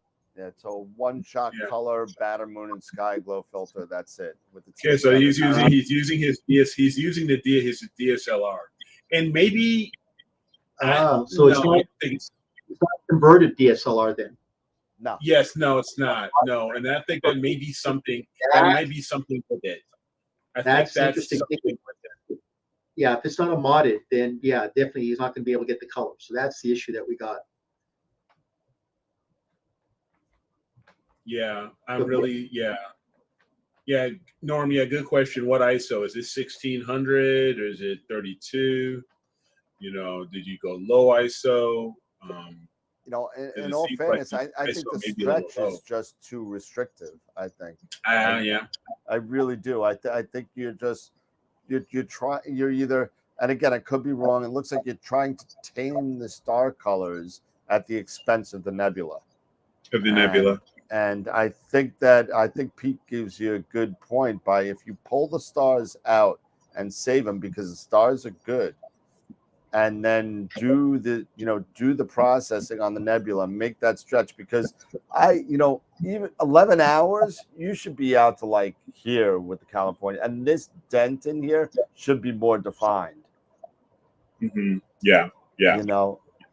That's what I think. For me, because for me, it doesn't look. For me, it doesn't necessarily look like the California Nebula. Yeah. So once again, it's a Canon T7. It's an unmodded camera. Correct. So consequently, he's not going to be able to pull out the H2 regions. Right. So that's one hindrance that you're going to have, in the fact that it's a Beta moon and sky glow. So it's unfortunate. Yeah. Definitely I would suggest, one that, I would suggest if you're going to use this camera, I would suggest that you do get it modded. No question about it. Good thing is that Josh, I believe, just bought a ASI 183 cooled, so to pair with the Red Cat. So what I would do at this point is I may sit there and take that 183 color camera, put on either the NBZ or L Enhance, whatever, split the channels out, get that H alpha out, put that on top of those nice stars you got. Mm-hmm. Yep. Or add it, or add it all in general to this one, and see what you get. Because you got 11 hours here. I mean, that's a lot of time. If you just add the HA channel of that filter, you're going to see a huge difference. Yeah. Because for me, it would be like, okay, get it, maybe just depending on, I'm not sure I don't recall what your Bordeaux skies are, Josh, but taking like a UVIR cut with the 183, get the stars, and then grab that, dual, that narrowband filter, then get the California, and then when you're doing this, take out the stars, process those separately, process the nebula separately, then bring them back together. Yep. And then Josh, keep this camera, but get it modded, and then use this for your winter. Because once again, in the summertime, it's an uncooled camera, so it's not going to do you any good. Yep. But in the wintertime, when it gets cold, you'll definitely be able to use it in the unmodded phase. So definitely keep this camera, but send out and get it modded, because believe me, you'll see a big difference with it being modified. Yeah, for sure. Pretty cool, though. Pretty cool. Yeah. Great. Thank you. Really appreciate it. Good stuff. Sharing this with us. Let's see what else we got. Do we have anything else in there? Oh my God, everyone's putting stuff in there now. Okay. All right. Because believe me, you've got data there. I mean, you can see the dark nebulas, 19 hours. You've got data there, no question about it. Yeah. Absolutely. Let's try this guy. Let's see what this is. NGC 6. That's one thing I need to do with my Canon 6D. It's the Mark I. Is I gotta, at some point I want to get it, modified, so I can use it in the winter. Because to your point, Pete, DSLRs are no good in the summer. In that heat, forget about it. Yep. So DSLRs are for the winter, late fall, winter. North Pole imaging. Exactly. Where it can stay cool on its own. Where it can be cool.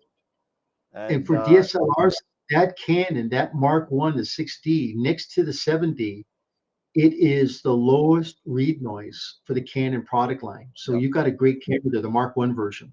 Yep. So definitely, I would recommend there. Go ahead and get it. Yeah, for sure. Let's get it modded. Now, my thought is I was thinking of doing the full spectrum mod. Because I was looking at the full spectrum mod, because if you do the full spectrum mod, if I'm not mistaken, you can possibly still use it during the day. Oh yeah. Versus, pulling out, versus the traditional, modification where it's basically, you've taken out, you can only really use it for Astro. Yeah, you could put a filter on the front that replaces. Yeah, put a filter on the front. You can put a filter on the front of your lens and use it for daytime. But we got like a lot of pictures here. So okay. See, there they come. They were coming. But I just want to say one thing. We are for those of you that are new to the channel, before we go any further, we are one subscriber away from 1,600 subscribers.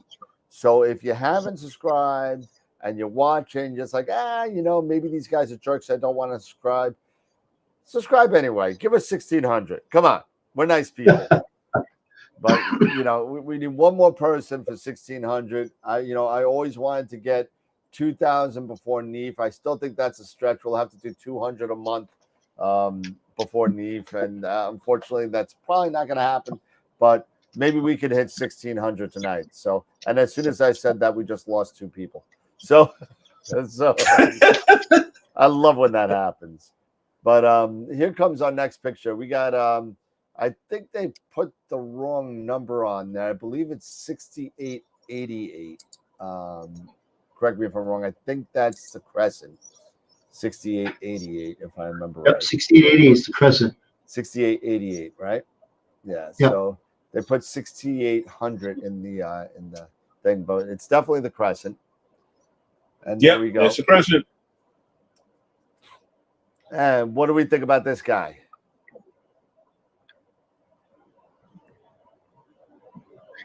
What a great H2 region. It is a great H2 region. I mean, you got a lot of H2 around there.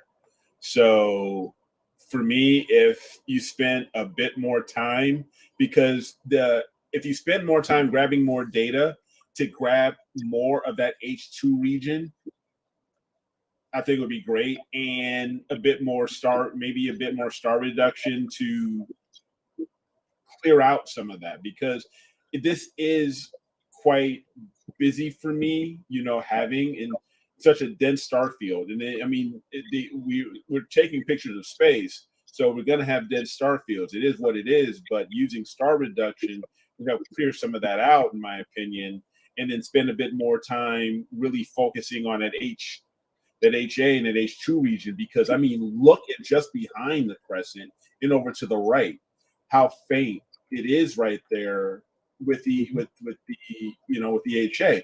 If you spend a little more time on that and stretching that and pulling that out, this could really, really pop. Well, I'm gonna dispute that for a second. I think it's there. I think that data is there, and I think the background is so dark that they're clipping the data. That background is black. I mean, it is black. So, and this is one of the things that we see a lot on the show, where the original stretch of it is so dark that it literally takes the color away from these nice H2. I can see the H2 regions. Oh no, I can see it. I'm just thinking, maybe it required more data. I don't but think to it your needs point, more data. I think it's just that the stretch is so, again, restrictive that you're actually taking data away from those H2 regions that you would be able to see if it was just a tad more, not a lot, but just a tad more brighter. And I think you would definitely see it. Definitely. But I think you're right regarding the star reduction. I think you're right again that it does seem a little, it's a big star field. It's very busy, like you said. So I think, making the crescent a little bit more of the center of attention, as opposed to the stars taking, it's literally detracting away from the crescent. It kind of gets all muddled in there. And I think if you did that, I think you're right. I agree with you on that, Eric, that it could definitely benefit from dimming out some of the stars to make that crescent pop. Yeah, and that's the thing. Yeah, go ahead. Go ahead, Eric. Sorry. I was going to ask you. All right, Pete, go. Pete, go. Yeah, please go. Can you get the what the camera was? Was it a monochrome, one-shot color? Can you find out what the specs are? Was he using what kind of filter? Let's see if there's anything in. Let's see, 6800. No, there's nothing in there regarding any. Let's see if there's anything in the chat. Nothing yet. Yeah, whoever posted it, they could maybe just give us an idea about what the camera was, if it was a mono, one-shot color, what filter. And it was given by, we don't know. They didn't leave their name in the description. So. You know what? How is it that they can post images without names? It's in the file name. It's really not, So, it looks like, okay, so is it Tom Peter then that posted it? Because it's a 16200A with Astrodon filters. I guess maybe that's it. I guess that's Tom's. Yeah. So this brings up a good question then, because we know that the crescent, the envelope is an O3 region, right?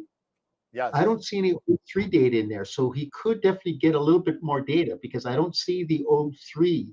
Yeah, because blue it's usually around the end. Actually, I see a little bit of it right here, but it's not the blue that you expect. Yeah, exactly. Yeah. So he's really got HA, no question about it. He's got the HA, but he would need to definitely put more time using an O3 filter.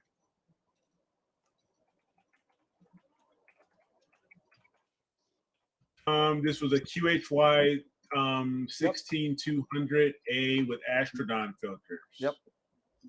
So that's was it LRG? Actually, I was talking to Tom today regarding that camera, and I actually owned that camera for a while. Awesome camera, and it's just RGB and a little HA. He said. Okay. So that explains quite a bit. Yep. Absolutely, it does. Yep. Mm-hmm.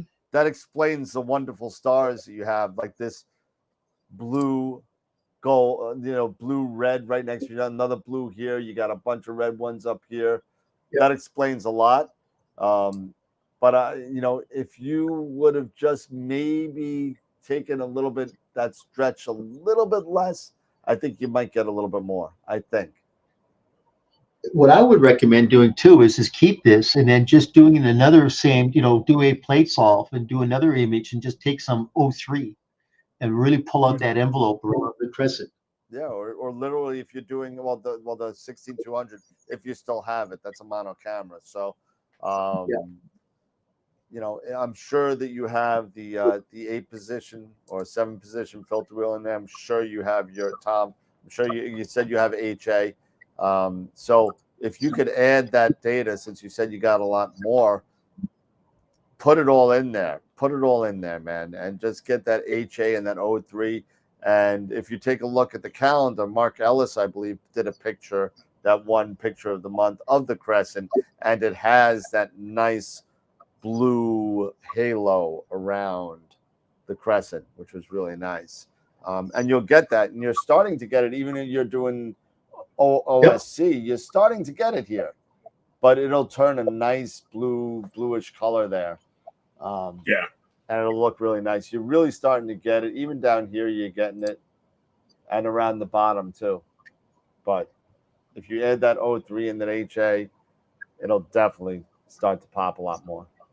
But keep these stars. Don't add that narrowband data and bleach out the stars, because that will happen. All of a sudden, these nice colors will disappear.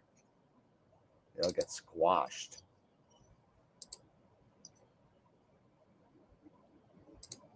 All right. Let me see what we got next. Let's see. Wow, it's 10:30. This goes, when we do this, time goes so fast. It does. We got to do this once a month then. We do. It's set for the last Friday of the month, every month. We did it last month, and we're doing it today because we're short a guest speaker tonight. So let's see. Critique night is usually, it's the second Friday. Okay. But we're doing it early because we're short a person. So, and where's it? Astropod critique. All right. Wow, we got a lot. How about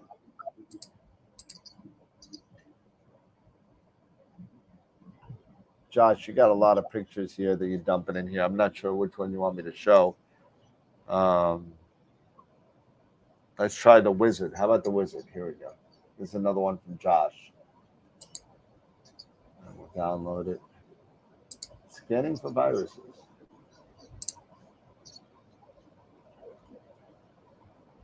And open. All right, here we go. There you go.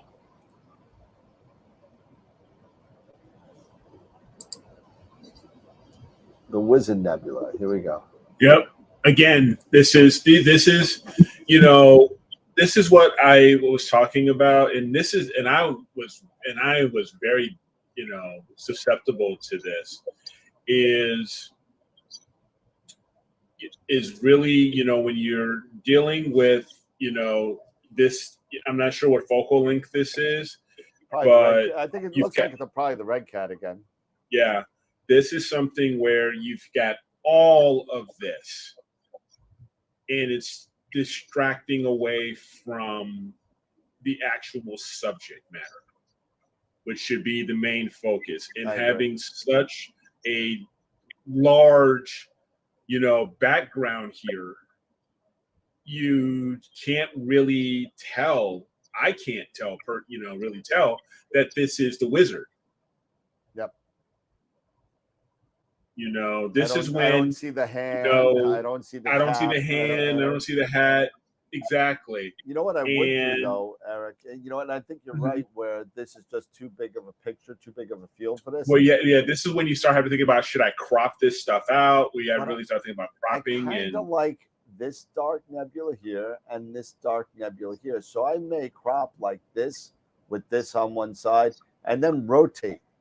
Right now, we being astrophotographers know that this wizard is standing on its head right now. So rotate it, and I think that the wizard might have been overstretched, oversaturated, because I definitely got some, and I'm gonna get smacked for saying this, but this Donny Osmond purple kind of thing going on here, where everything looks purple, and it's like Donny Osmond socks, it's like kind of like theirs, but if you just rotate it so the wizard is standing up and the dark nebula is on the right, just get that hand out, it kind of looks like the wizard is shooting out something with his hand. It's kind of cool, and it's like a little of wizard magic or something. I don't know, it's kind of cool. But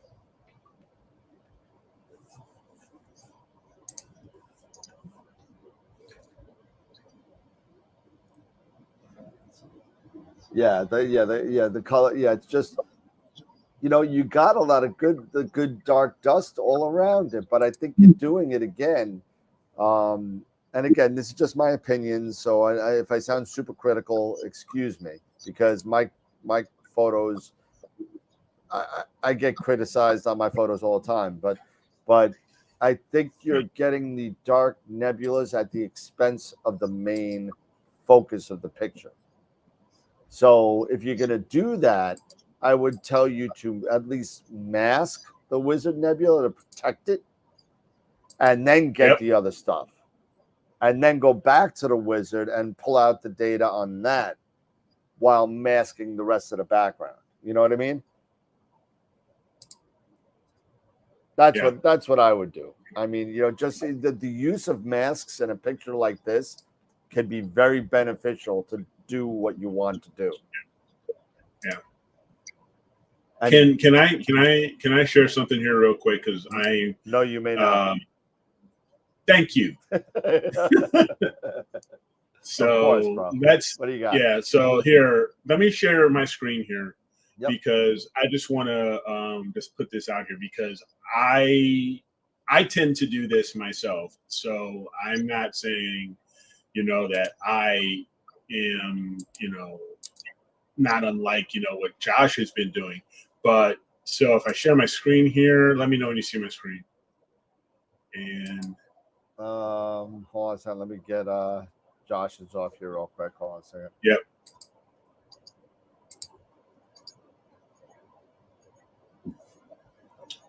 There you go. Okay. Okay, cool. So here now, this is my Astro band here. So like here, this was in 2020 when I did this one, and when I first got my Rasa. And if you can see, this is the Lion Nebula, and you can tell. Take a look. If I bring this out, it was really, just really, really dense. If I go back to the tech card here, just a lot. And one also, this could have used a lot more data, because sharpless objects, you need to spend a lot more time. So I recognize that with this one, now that I've spent, I've got now another 2 years under my belt. Now probably go back to this and do this a little bit definitely do this differently. But I'm just saying the density of the star field was just so much on this. Let me get out of this. That it's just like, you're almost like, what is it? Right. Yep. And even with, let me go back here to, come on. One of my favorite targets, but you can't tell what it is, the dark shark. Because of such a dense star field, and I didn't do star reduction or anything like that. And again, more data, because dark nebulae, especially in my Bordeaux skies, I should have gotten a lot more data. But this just goes to show that when we're working with these objects, you're going to be you've got to get the stars out of the way. I mean, the stars are all, you can't get around the stars. The stars are going to be there, of course, but you got to get, especially the smaller ones, you got to get them out of the way. And then leaving some of the larger stars, like here, like 16 Cepheus and 24 Cepheus, and a few of the others here, definitely keeping those there. It's great. You want that. But the rest of this density of this star field, you gotta, for me personally, gotta get rid of it. So I can actually see, that's the dark shark nebula. So I have been, dealing with this myself, and it's just experience. It's just learning, by experience to say, all right, what can I do better? And it takes time, it takes time, and it takes that experience. So I just wanted to share that Josh and everybody else, if you deal with this type of stuff, you're not the only, you guys aren't the only ones. I deal with it too.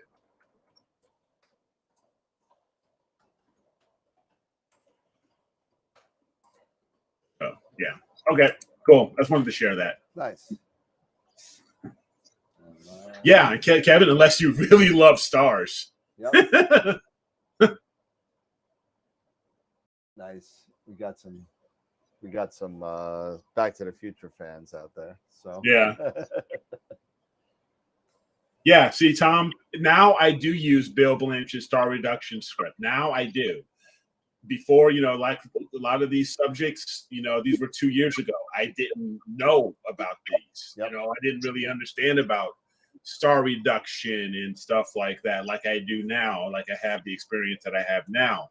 So definitely when I go back to these, yeah, I'll be definitely using those. Cool. 10:30 already, and let's see, do we have any more in there? Let's see, critique folder. Let me refresh it a little bit. I know there's a lot. I know, Josh, you put a lot in there, so let's see. Yeah. Yeah, for sure. It's time for me to reprocess. Still got quite a bit of the data, that I hold on to. So yeah, it's definitely time for me to reprocess and play around with it again, for sure. We got a Pac-Man from Josh. Let's see how that looks. Yeah. Pac-Man. There we go.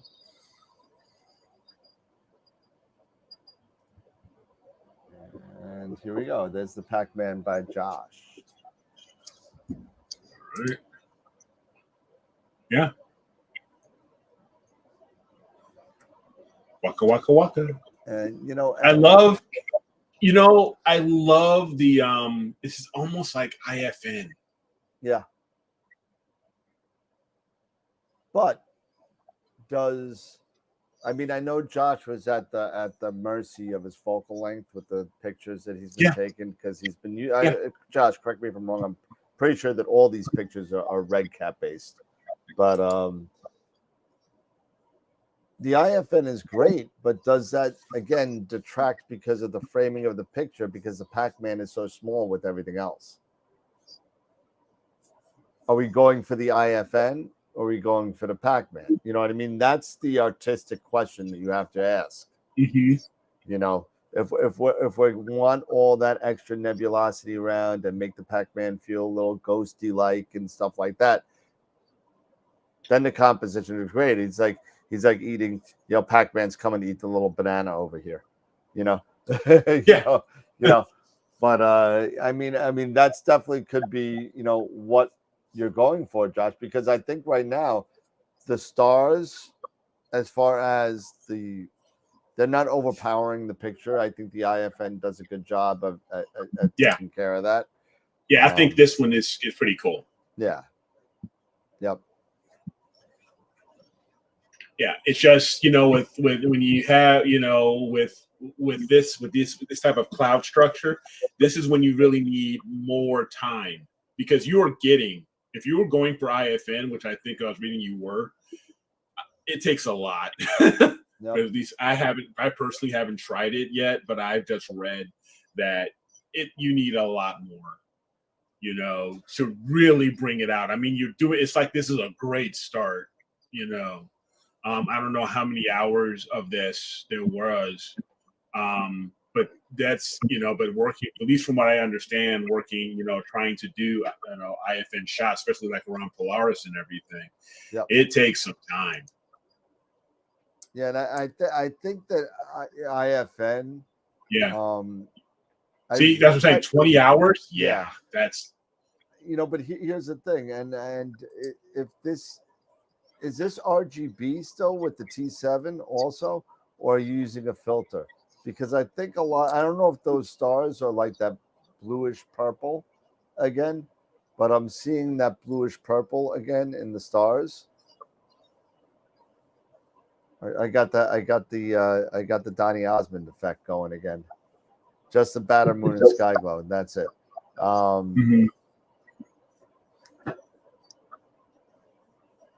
Yeah, but it does it. Yeah, I haven't zoomed in on it, but we could zoom in on it and see.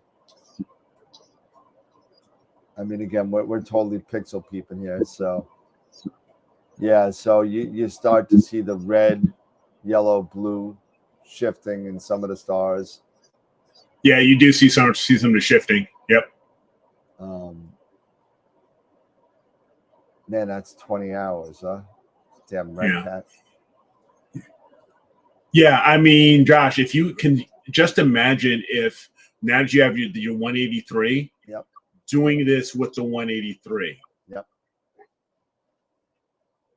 Because you've got a lot of really cool stuff here. But using that 183 and putting in still this amount of time, maybe even adding on and going, for another, going for like a maybe a 36 hours or something like that, because you got almost 21 here. Can you imagine the amount of cloud and dust you can get just off of this image? I think it would be killer, especially if you use that that dedicated Astro camera. Well, what's interesting is Yeah. it seems one common denominator that he has with each of his images is the purple. And that's coming from the beta filter. I would definitely think about changing out the filter and going either with like an NBZ. Try that. I mean, at least he's got the unmodded T7 camera, but it would definitely get rid of this purple. But that seems to be the common denominator. So that would be my suggestion eventually. But then, as you said, he's got now 183. That's to make a marked improvement. So definitely. Yeah. But with to Ernie's point, the MBZ is going to help. But again, just don't forget you're going to a narrow band at that point. Yeah. If you're going to the IDES D3 or something like that, or the L Pro, maybe that would help that shift in the color balance. I think it would do. I think it definitely would. Especially if you had it on the 183. Yeah, it just seems that I think Pete's right. There is a common denominator there. Just I think the filter's causing it. Yeah, even Sean says the filter's causing it. So take it out and get another filter. Yeah.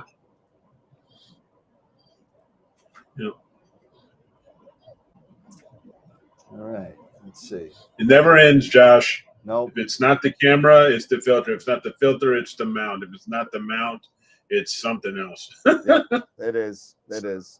I just can't wait to get a clear sky because right now, let's see. Right now, my next clear sky is probably March.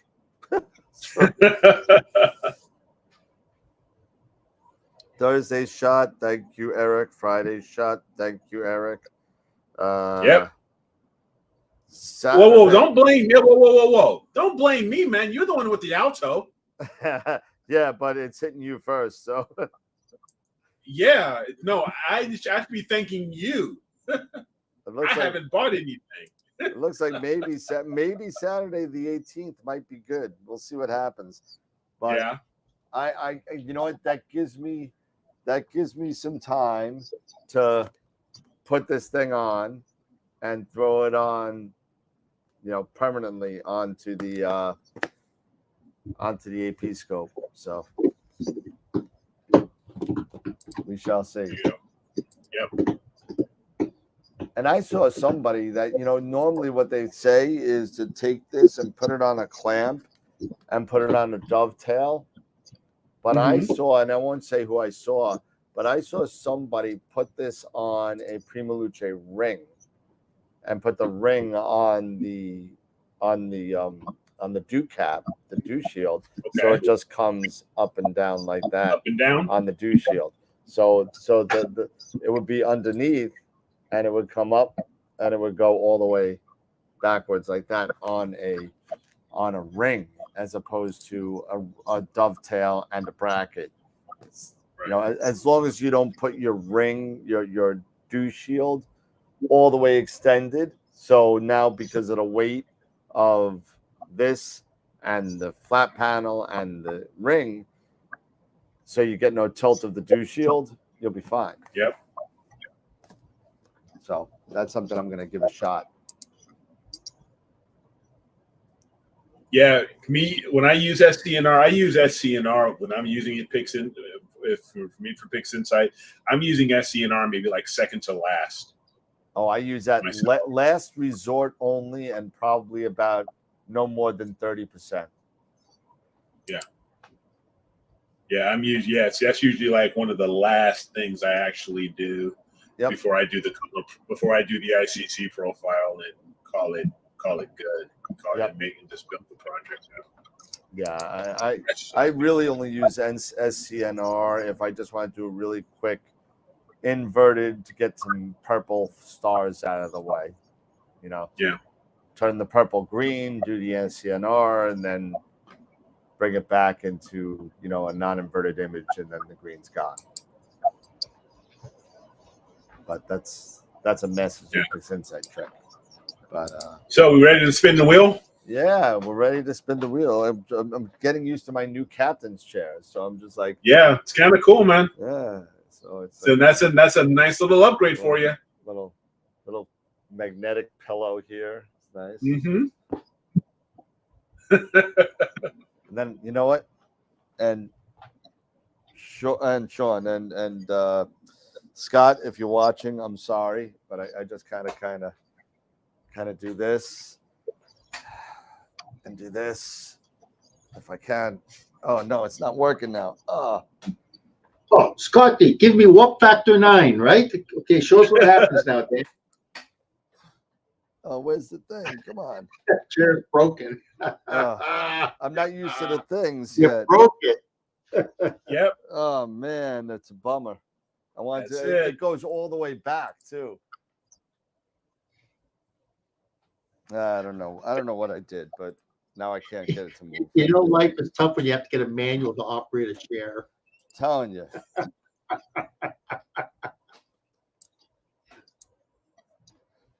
There you go. That, and then up like that, and then it's not working. I don't know. Whatever. It doesn't matter. But let's get that wheel working. We're doing a $50 gift certificate to Camera Concepts tonight. So sweet stuff here. Let me grab it up here, and Mars Cam giveaway. It's still titled that, but that's okay. And then we're gonna open and Camera Concepts, and we got 129 people on there. So let's see. Let me get rid of that, and here's the wheel. Here we go, wheel time. All right, Camera Concepts giveaway, $50.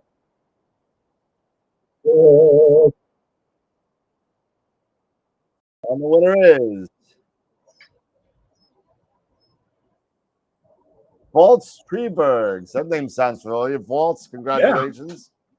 We'll send you the information to fill it out, and so we can put you in the system and get you your $50 gift certificate. So thank you so much for Waltz. Nice. Congratulations. Absolutely. And let's see what else we got going on. So next week we have who is next week? The 23rd. Bob Denny. Bob Denny will be on talking to us about Ascom Alpaca. So that's gonna be a lot of fun. He's been on the show. Getting an update on that for sure. Yeah, getting an update on that, and then followed up by Evo and Warren Keller, and Sean Nielsen is working on somebody for us, but I won't say who it is. But you know, it's going to be a lot of fun. We're going to be all set all the way up till NEAF, and NEAF is going to be turning into a bigger and better thing. I'm telling you, for all of you that are coming to hang out, not only to be at NEAF because we haven't had one in 4 years, but to see the first AstroWorld table and hang out with us at a group pick. Watch out for the schedule. There's going to be a schedule. There's going to be a Closet of Death giveaway. There's going to be a picture. There's going to be some other giveaways that we're doing. So, you know, be around, be at the table, sign up for it, and it's going to be a lot of fun. So definitely be there if you can. Absolutely. There's going to be a reach around.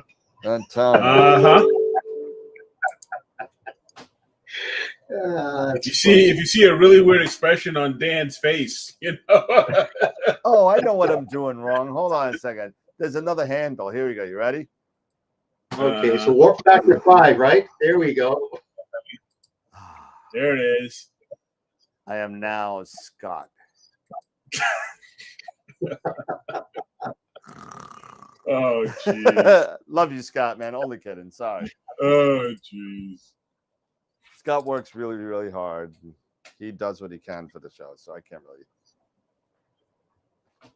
make fun of him too much. All right, what do we got in the chat? Anything left in the chat? Let's see.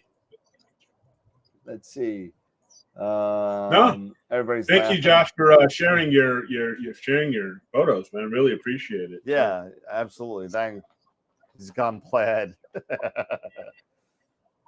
But yeah, does the chair make you run faster or jump higher?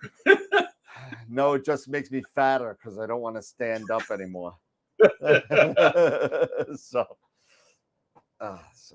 jeez, I forgot about that. Gotta get used to this.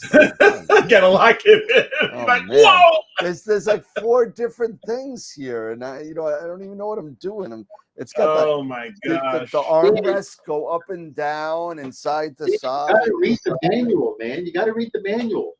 Exactly. Dude, I don't read manuals. I'm a guy. I don't. You know. Seriously. Yeah, for sure. He's gonna hurt himself. I am. Be careful there, man. You're gonna break a hip. You ain't kidding. Oh yeah. Hey, Dan, does a chair give you a reach around? Yeah, it's called lumbar, and it's got lumbar things right here where I could turn it and move the lumbar. So I guess you could call that a reach around. But oh god, you guys are too much. Anyway, we're just gonna do one of these. Yeah, totally off the rails.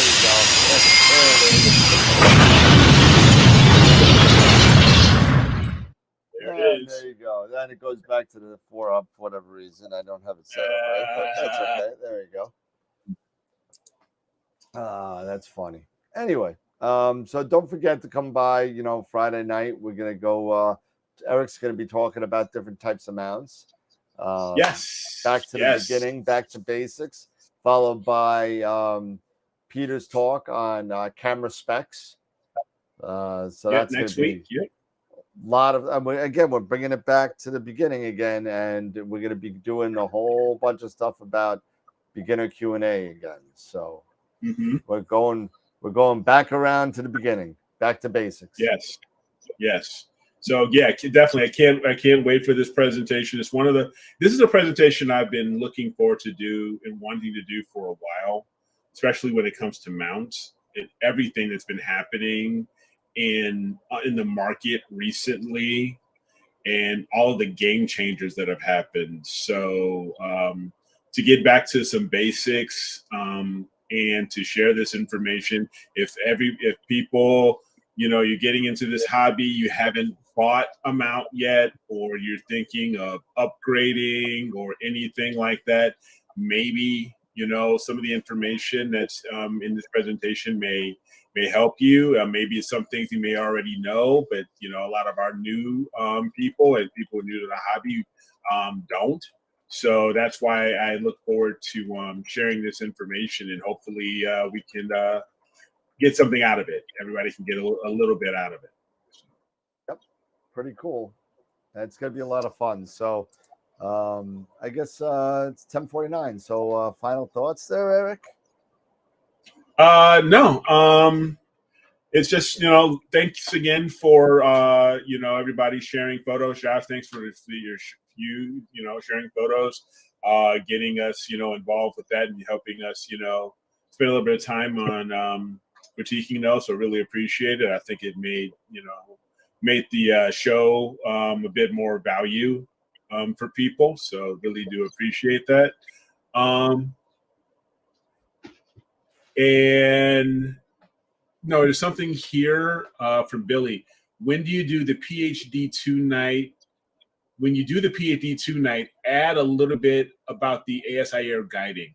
Yeah, okay. Ah. I mean, I do the ASI Air, and I know you do a little bit there too, Dan. You know, so I'll be more than happy to maybe throw in my little 2 cents on that. And Yeah, the thing that's so, interesting yeah. about the ASI Air is it's really hard to mess it up.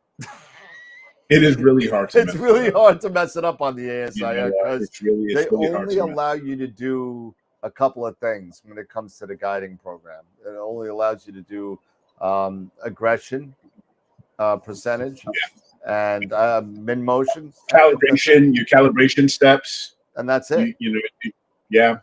That's it. You're Whereas already, when you get into PhD2, the actual program, when you're dealing with programs like Nina or something like that, that's actually using the full power of PhD2, it could kind of get so overwhelming that you just want to touch all the buttons and you'll mess it up even a lot more than what you want to. So sometimes, again, with guiding, and I gotta echo what Sean said about 2 hours ago at the beginning of the show, where sometimes you just take a 4-minute shot and look at the stars, and if they're round, don't touch it.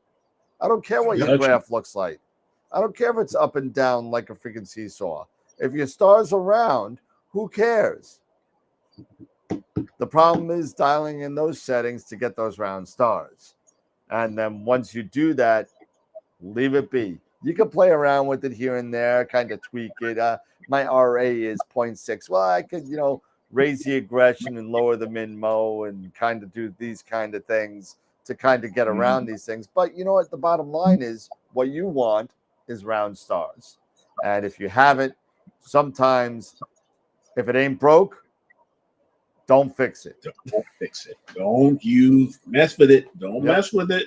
There's certain things that, once it goes, you just step away, walk.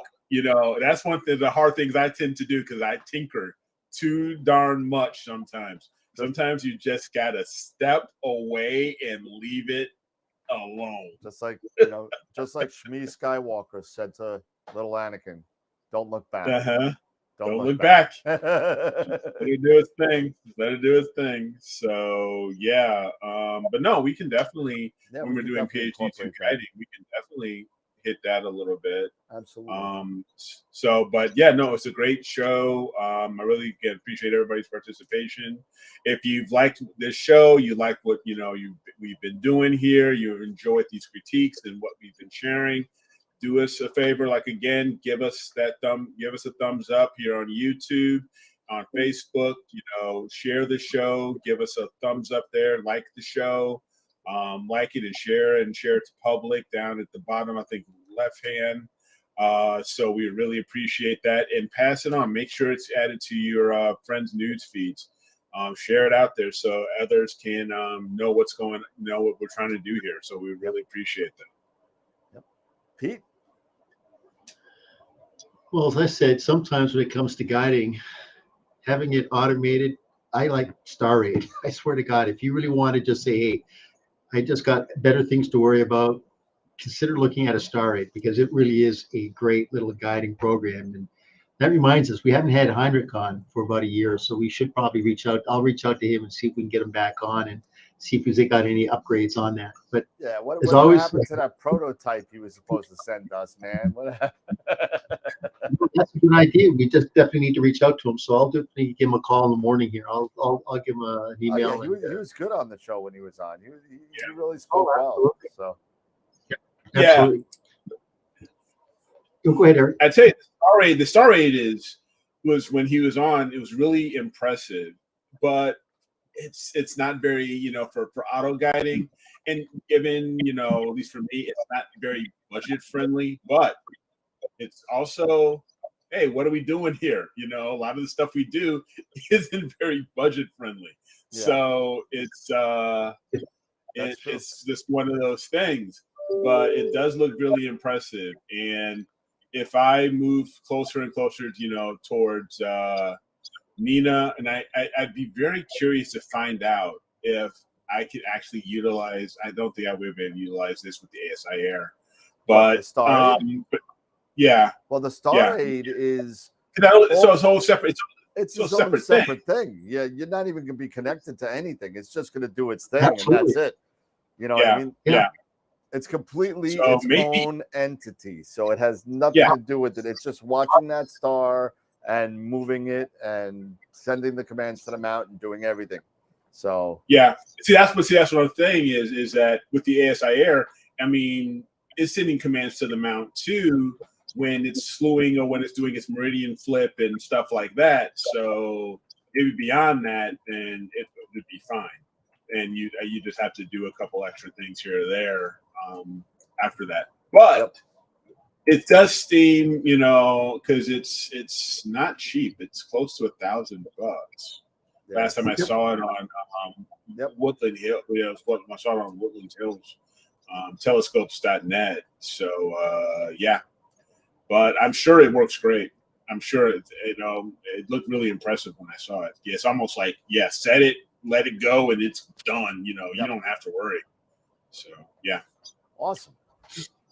But yeah. All right, cool. So hopefully we got that one subscriber tonight to break us over 1,600. That'd be nice. We'll find out tomorrow morning when YouTube updates. Unfortunately, it's not a live number. But anyway, everybody, thanks all for hanging out. It's almost 11 o'clock here on the East Coast. Thank you, everybody, for hanging out. Come by Friday to join us and Eric's chat about mounts. Followed by Wednesday, Bob Denny, and followed by the following Friday, Pete. With camera specs. So we got a full 2 weeks ready to go. We're coming down to literally 2 months from today. We got NEAF coming up.